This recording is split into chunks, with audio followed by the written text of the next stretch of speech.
membagi dua definisi daripada rule of law. Definisi secara formal ya dan definisi secara hakiki ya. Definisi secara formal itu berarti bagaimana kemudian negara otoriter pun itu mempunyai rule of law. Jadi rule of law ini adalah dasar yang harus dimiliki oleh setiap negara. Bahkan Friedman mengatakan bahwa negara otoriter sekalipun itu masih memiliki dasar hukum ya, memiliki dasar hukum. Karena dalam pengertian formal rule of law itu sebenarnya lebih kepada bagaimana kemudian kekuasaan itu diorganisasikan ya. Jadi negara itu kan adalah kelompok suatu kumpulan orang dalam konteks politik. Politik berbicara tentang kekuasaan ya. Oleh karena itu secara formal rule of law berbicara tentang bagaimana kekuasaan itu terorganisasikan ya. Kemudian yang kedua adalah pengertian hakiki atau pengertian material. Ini berbicara tentang penegakan rule of law terkait dengan melihat apakah hukum tersebut kadarnya baik atau kadarnya buruk ya. Jadi ini lebih kepada just and unjust law. Jadi ini berbicara tentang baik dan buruk dalam konteks hukum ya. Karena kita kembali lagi tadi ke kata kuncinya hakiki. Jadi hakiki ini berkiblat kepada hal yang baik dan hal yang buruk. Jadi oleh karena itu secara hakiki, secara material, rule of law berbicara tentang penegakan hukum dengan berdasar kepada hukum yang baik dan hukum yang buruk, seperti itu. Kemudian ada juga yang menambahkan definisi universal ya, meskipun sebenarnya di dua ini itu adalah intinya, tetapi universal ini adalah bagaimana kemudian melihat rule of law ini secara universal. Sangat sulit ya, ada perbedaan setiap masyarakat yang melahirkannya sehingga perbedaan rasa keadilan. Jadi rule of law itu lahir karena adanya kesulitan di dalam menerapkan rasa keadilan kepada masyarakat ya. Akhirnya muncul konteks bahwa keadilan itu bukan berarti semuanya sama rata, tidak ya. Disinilah muncul konteks keadilan bahwa tidak semua yang tidak sama rata itu belum tentu adil. Jadi di sini dikatakan bagaimana kemudian perbedaan rasa keadilan itu diatur kemudian di rule of law. Kita lanjut. Nah, inti pengertian rule of law harus sama ya. Jadi rule of law harus menjamin apa yang masyarakat bangsa yang bersangkutan dipandang sebagai keadilan, khususnya keadilan sosial. Keberadaan rule of law tidak hanya ditentukan hukum, tetapi lebih dari itu ada tidaknya keadilan yang dapat dinikmati setiap anggota masyarakat. Jadi muaranya daripada rule of law ini adalah keadilan ya. Jadi ini adalah satu keterikatan yang menurut saya ini tidak bisa dilepas. Jadi rule of law itu berbicara tentang hukum dan muara atau output daripada rule of law itu berbicara tentang keadilan sosial. Wilden 1960, rule of law tidak hanya memiliki peradilan yang sempurna, tetapi ditentukan oleh kenyataan apakah rakyat benar-benar menikmati perlakuan adil itu, baik dari sesama warga atau pemerintah. The enforcement of the law or the rule of law, pelaksanaan kaidah-kaidah hukum yang berlaku dalam suatu negara senantiasa mengandung suatu premis ya, bahwa kaidah yang dilaksanakan merupakan hukum yang adil ya. Artinya kaidah hukum yang menjamin perlakuan adil sesuai dengan faham masyarakat yang bersangkutan tentang keadilan sosial. Jadi ini di penekanannya lebih kepada bagaimana kaidah yang dilaksanakan itu kembali hukum itu harus adil ya, dalam keadaan apapun dia harus memberi rasa adil kepada masyarakat. Nah, di sini kita bisa lihat referensi daripada rule of law ya. Jadi di sini berdasarkan penelitian historis dan komparatif ada beberapa poin yang perlu kita perhatikan. Yang pertama, setiap bangsa memiliki faham rule of law yang berbeda. Ini jelas saja. Nah, kalau berbicara tentang Indonesia, sekali lagi kita sebenarnya memang tidak bisa lepas dari pengaruh Belanda ya. Karena waktu zaman pemerintah Hindia Belanda, bayangkan kita berada di bawah pemerintah Hindia Belanda itu hampir kurang lebih 350 tahun. Jadi memang sangat susah untuk move on secara utuh dari pengaruh ini, saya kira ya, mulai dari aturan. Minggu lalu kita bahkan sempat mendiskusikan aturan-aturan yang masih sebenarnya adopsi dari produk pemerintah Hindia Belanda pada masanya. Yang kedua, penegakan rule of law tidak menjamin negara hukum. Jadi ada pernyataan yang mengatakan bahwa belum tentu ketika menjalankan rule of law ini itu kemudian suatu negara beri status sebagai negara hukum, belum tentu ya. Kemudian penegakan rule of law harus hakiki ya, terciptanya negara hukum ya. Kembali definisi hakiki tadi adalah berdasar pada penegakan hukum yang baik dan hukum yang buruk. Pemerintah tunduk pada rule of law ya. Jadi ini dikasih keterangan dilakukan oleh negara Inggris ya. Jadi tidak ada pengecualian, semuanya sama di depan hukum. Nah, ini dianut oleh Inggris.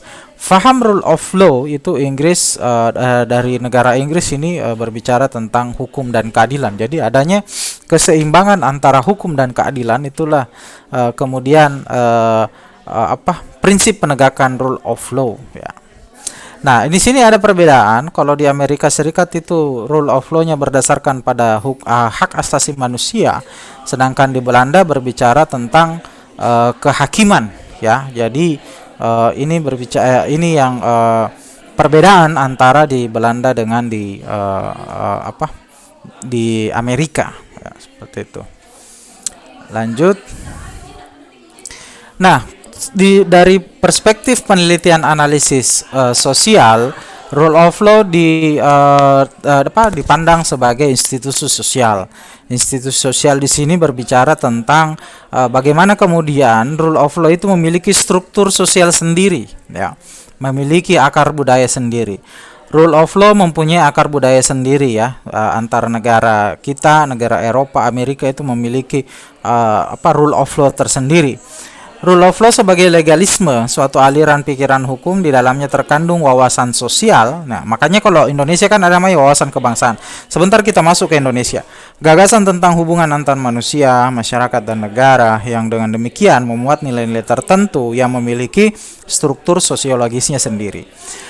Rule of law sebagai legalisme liberal, keadilan dapat dilayani, ini dalam konteks Amerika, melalui pembuatan sistem peraturan yang sengaja bersifat objektif, tidak memihak, tidak otonom, dan tidak personal. Nah, ini yang saya maksud tadi, teman-teman. Jadi prinsip rule of law secara formal, khususnya di Indonesia, itu ada beberapa poin yang perlu kita lihat, khususnya dalam pembukaan Undang-Undang 1945. Bahwa di sini ada beberapa. Pertama, bahwa kemerdekaan adalah hak segala bangsa, ya. Karena tidak sesuai dengan pri kemanusiaan dan pri keadilan. Nah, ini menunjukkan bahwa negara kita betul-betul menegakkan rule of law, ya. Karena kita mengakui bahwa kemerdekaan itu adalah hak segala bangsa.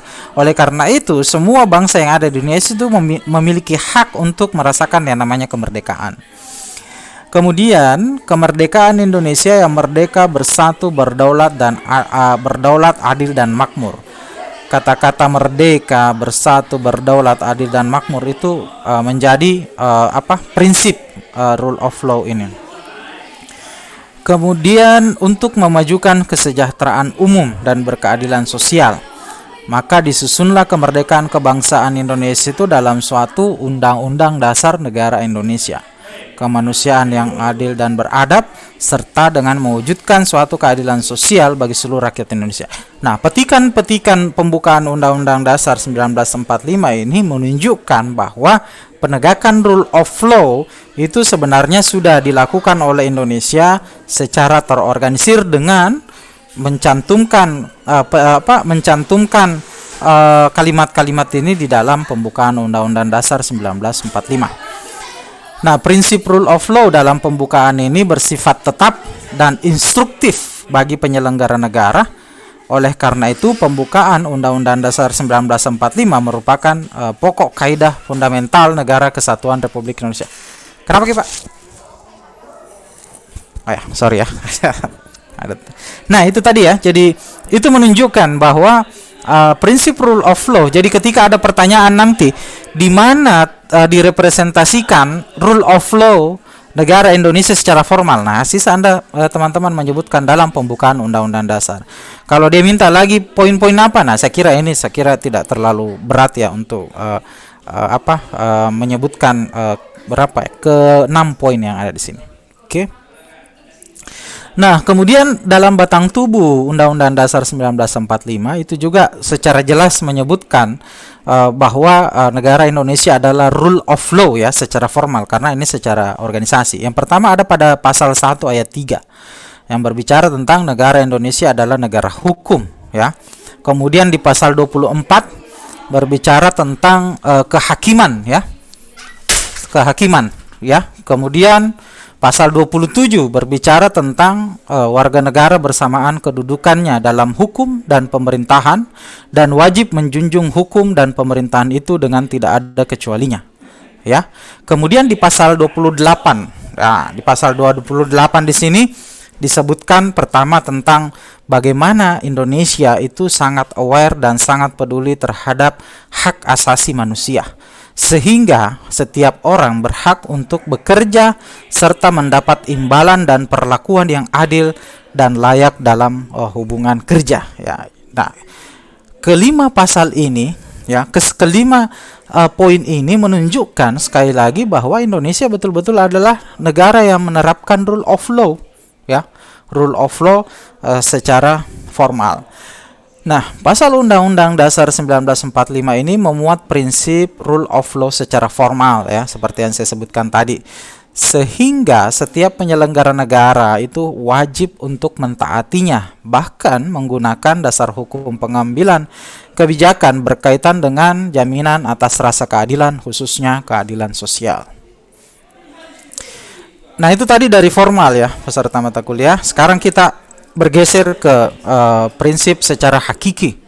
Nah, prinsip secara hakiki di sini yang pertama, penelitian secara historis dan komparatif di sini menunjukkan bahwa keberhasilan di enforcement of the rules of law tergantung kepada kepribadian nasional masing-masing bangsa. Itu didukung oleh 3 hal. Yang pertama, rule of law sebagai institusi sosial itu sebenarnya secara otomatis dia sudah memiliki struktur dan akar budaya sendiri.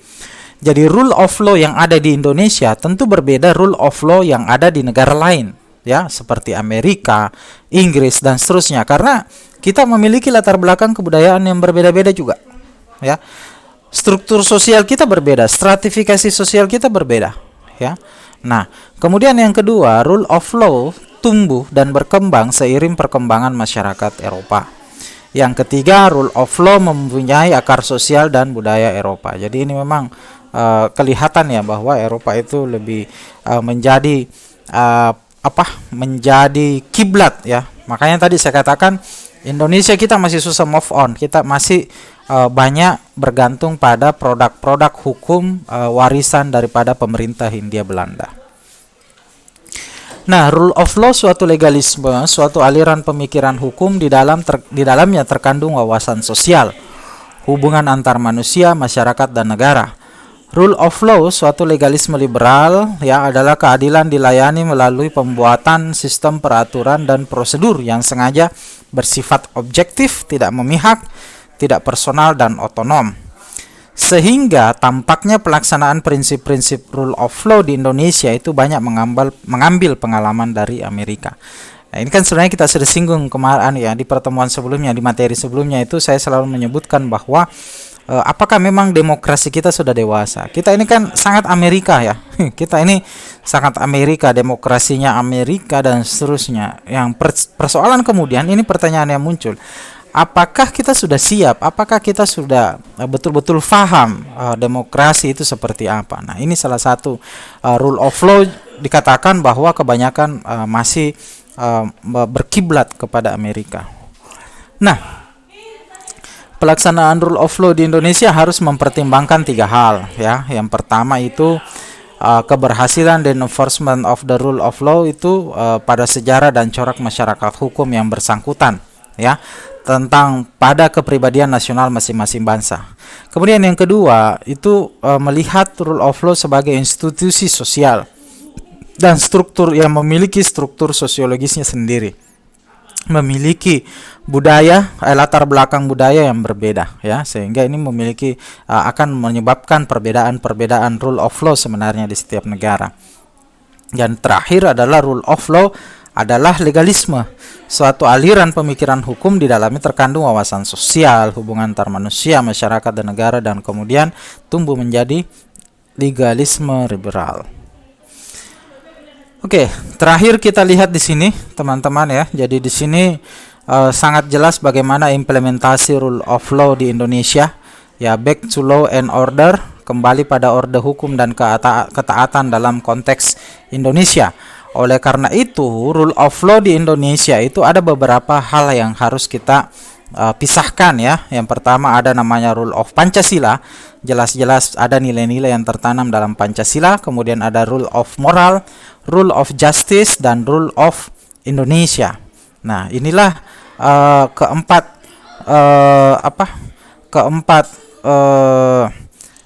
rule, ya, rule yang ada di Indonesia, ya. Nah, terakhir itu kemudian kita lihat bagaimana strategi pelaksanaannya. Strategi pelaksanaannya itu yang tadi, ya. Jadi dia didasarkan pada corak hukum, kemudian kembalikan kepada institusi sosial, dan yang terakhir dia diwujudkan sebagai suatu legalisme yang menjaga hubungan antar manusia, masyarakat, bangsa, dan negara, ya. Nah, inilah yang kemudian menjadi strategi pencapaian rule of law di Indonesia. Adapun keempat orde hukum dan ketaatan Indonesia ini adalah berbicara tentang adanya diversifikasi daripada rule of law. Jadi ada rule Pancasila, artinya bangsa Indonesia harus berani mengangkat Pancasila sebagai alternatif dalam membangun negara berdasarkan hukumnya. Inilah yang membedakan kita sebenarnya dengan negara-negara lain, ya, menetapkan juga rule of law, ya.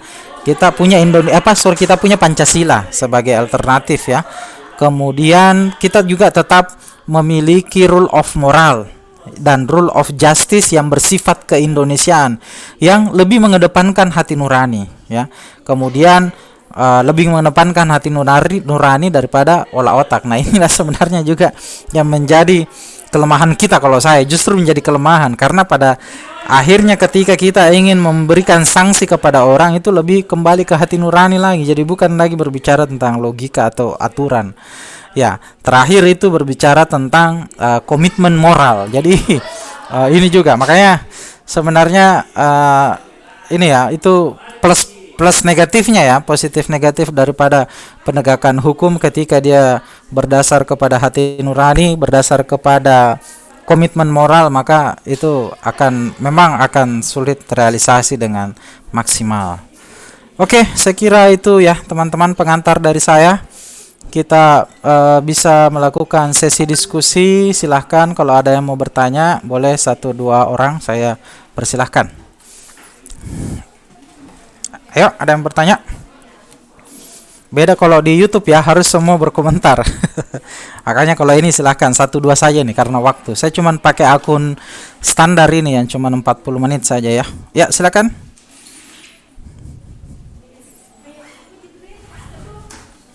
Ayo. Saya, Pak. Ya, silakan. Ilham, ya, silakan Ilham. Oh ya, jangan lupa tulis nama lengkap dan NIM di kolom komentar, ya, sebagai presensi kita hari ini. Ya, silakan Ilham, silakan, Dak. Yang pertama saya izin off-cam apa? Ya, enggak apa-apa. Ya, silakan. Penting terdengar suara. Ya, silakan, Dak. Pertanyaan saya, apakah rule of law suatu negara mempengaruhi ekonomi negara tersebut sehingga berdampak pada maju atau berkembangnya negara terkait? Satu saja, Ham? Ya, Pak. Oh ya, oke. Bagus pertanyaannya ya. Saya pikir masih ada lagi. Saya tunggu tadi masih ada. Ya, bagus Ilham ya. Jadi memang rule of law itu akhirnya akan berpengaruh juga kepada keadaan atau kondisi perekonomian suatu negara, ya. Jadi rule of law kan berbicara tentang bagaimana kemudian penyelenggaraan negara ini diatur ya sampai ke hal-hal yang lebih spesifik. Nah, saya kira ketika melakukan penetapan hukum yang sempit, yang kaku, itu pasti akan berakibat kurang baik untuk kondisi perekonomian suatu negara, karena kesannya tertutup.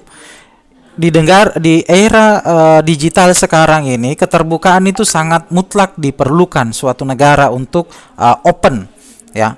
Kita tidak bisa menyalahkan situasi, kita tidak bisa menyalahkan perubahan teknologi informasi dan komunikasi yang cepat dan masif ya. Kita tidak bisa, tetapi kita harus menyiapkan masyarakat kita untuk lebih siap dan lebih lebih siap di dalam menghadapi era keterbukaan informasi ini ya. Oleh karena itu di samping kita membuka diri terhadap perubahan-perubahan yang ada, tetapi juga kita tetap membentengi negara kita dari hal-hal yang dapat berakibat negatif. Ini kalau teman-teman lihat ya, Ilham lihat ini beberapa waktu yang lalu itu negara kita fokus kepada undang-undang ITE ya, informasi teknologi elektronik ya. Jadi bagaimana kemudian diatur apa-apa yang tidak boleh dilakukan di dunia cyber ya. Ini kan akhirnya mengarah ke cybercrime ya dan seterusnya. Nah, saya kira ini sangat berpengaruh terhadap rule of law. Jadi ketika rule of law negara agak kaku dan tidak terbuka, maka akan berakibat pada laju perkembangan ekonomi masyarakat tersebut. Sebaliknya, jika terbuka itu akan berakibat positif, tetapi juga jangan sampai kebablasan. Sekarang kan itu ya banyak sekali ya. Sekarang kan juga seperti misalnya mulai diberlakukannya pajak untuk para YouTuber. Itu kan salah satu langkah pemerintah supaya sebenarnya bukan membatasi, tetapi mengingatkan kepada para warga kita supaya agar lebih berhati-hati di dalam melakukan aktivitas di dunia digital. Ya, jadi sekali lagi rule of law sangat perkembangan ekonomi suatu negara itu sangat dipengaruhi oleh kebijakan rule of law oleh pemerintah. Oke, Ilham mungkin seperti itu, Dak. Baik Pak, terima kasih Pak. Iya, sama-sama Ilham. Ya, boleh satu lagi teman-teman. Jangan lupa untuk tulis nama lengkap dan NIM sebagai presensi kita pada hari ini.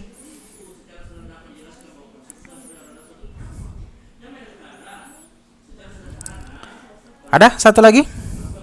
Pak. Ya, silakan Ihsan. Pak, jadi bagaimana cara agar penerapan rule of law sesuai dengan aturan agama dan adat di Indonesia? Oke, bagus pertanyaannya Ikhwan ya. Jadi saya kan sudah bilang tadi bahwa salah satu instrumen penegakan rule of law di Indonesia itu dengan berdasarnya kita atau prinsip Pancasila kita gunakan ya. Nah, saya kira Pancasila ini merepresentasikan berbicara tentang mengakomodasi keagamaan ya, khususnya pada sila pertama ya. Jadi berbicara tentang ketuhanan yang Maha Esa. Jadi saya kira di situ sebenarnya sudah terimplementasikan ya, Ihsan. Jadi terimplementasikan. Oleh karena itu ketika berbicara tentang saya kira juga menarik pertanyaannya memang, karena di negara-negara yang modern itu mereka sangat tidak berani mencampur adukan antara kepentingan negara dengan agama ya. Tetapi di Indonesia justru kita mengambil konteks agama ini sebagai dasar daripada penyelenggaraan negara.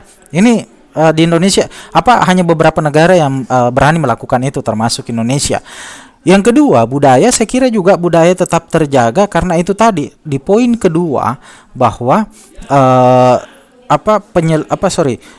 rule of law secara material, secara hakiki itu akan melihat kepada institusi sosial dan akar budaya daripada negara tersebut, ya. Jadi penyelenggaraan rule of law itu tetap harus bersinergi dengan keagamaan dan kebudayaan dari setiap negara. Oleh karena itulah sebenarnya rule of law antar negara Indonesia dengan negara yang lain itu berbeda-beda karena basis pelaksanaannya itu juga berbeda-beda. Ya, itu ya, San. Ya, terima kasih Pak. Oke deh, ya bagus ya. Terima kasih semua atas responnya. Pertanyaannya bagus-bagus untuk Ilham dengan Iksan ya. Nanti teman-teman yang lain, insya Allah pekan depan mudah-mudahan kita bisa bertemu secara virtual lagi. Dan saya ingatkan kembali untuk tetap melaksanakan tugas individu di sekolah dan tugas intisari di sekolah. Oke, saya kira kalau tidak ada pertanyaan lagi, terima kasih atas kesempatan Anda bergabung pada hari ini ya. Tolong tetap ketua kelas ada di room. Saya Pak. Oh ya, Ihsan ya, tetap kita berikan link absensi untuk MKU dan untuk yang di Zoom ini adalah link absensi untuk saya ya. Oke, dengan ucapan alhamdulillahirabbil alamin saya tutup pertemuan kita pada sore hari ini.